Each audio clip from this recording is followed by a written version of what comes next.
Want to know the biggest lie in personal branding? Just create good content and they'll come. I had over 500 posts flop before I started cracking the code. And once I figured out I had a 5-figure deal find its way in my inbox, and that's when everything changed. In the next 6 minutes, I'm going to show you exactly what I learned to create good content that doesn't just get likes, but it gets you opportunity. And here's the thing, it's not what you think. So let me prove it to you. Pull out your phone right now, go to any successful person's profile in your industry. I guarantee their most engaging post is not the one that is the most polished. It's the one where they got real, and that's not a coincidence. And that's the secret I'm about to share with you. See, back when I first started creating content, I told myself that every piece of content needed to be perfect and high quality. And that way of thinking got me to not taking action, which led to no one seeing my ideas at all. Eventually, I started hosting a live podcast on Instagram that sometimes I'll be talking to absolutely no one, just like there's no one in this room right now.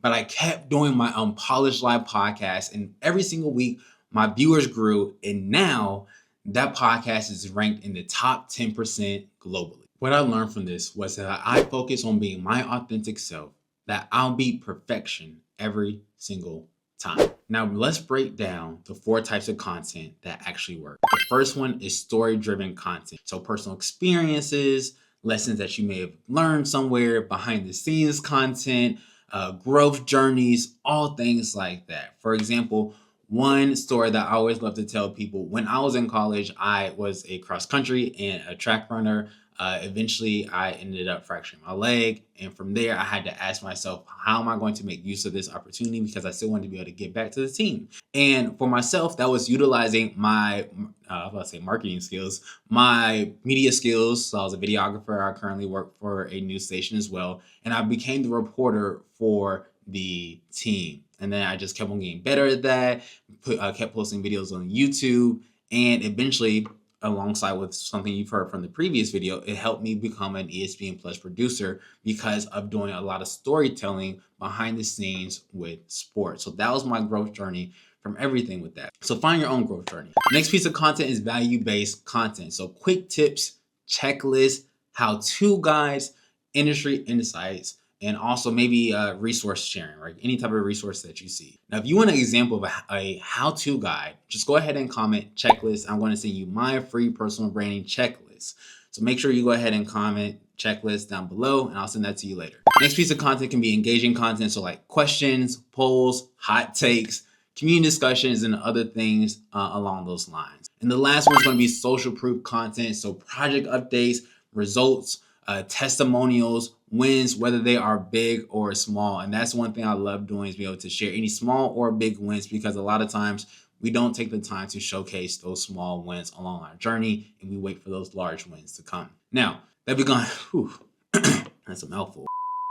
Now that we've gone through styles of content that work, I want to share with you my story formula for crafting your powerful anecdotes within your content. So first we have the S, situation. You want to set the scene. Next, for T, tension. What was the challenge? For O, outcome. What happened? For R, you have reflection. What did you learn? And then you have Y, is your turn. So how can others apply this? So let's get into an example. Last semester, our team had 48 hours to pitch a solution to Nike. Everyone went in with fancy slides, but we went in with a TikTok style video. The professors were shocked, but guess what? The presentation actually got shared with Nike's marketing team. So the lesson with that, sometimes breaking the format is exactly what you need to stand out.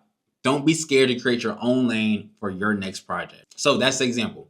But I want to break that down a little bit more. So the last 48 hours, our team had a solution to pitch to Nike. That's the situation. Everyone went in with fancy slides, but we went in with a TikTok style video. That's the tension. The professors were shocked, but guess what? The presentation got shared with Nike's actual marketing team. The outcome. Then you have sometimes breaking the format is exactly what you need to stand out.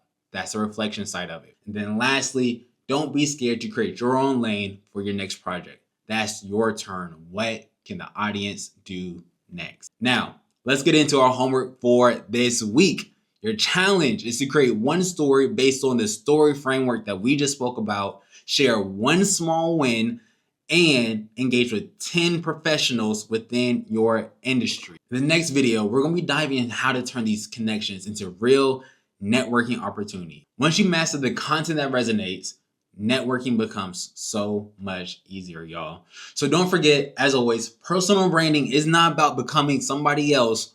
It's about strategically showcasing the best version of yourself. I'll see you in the next video. We're out.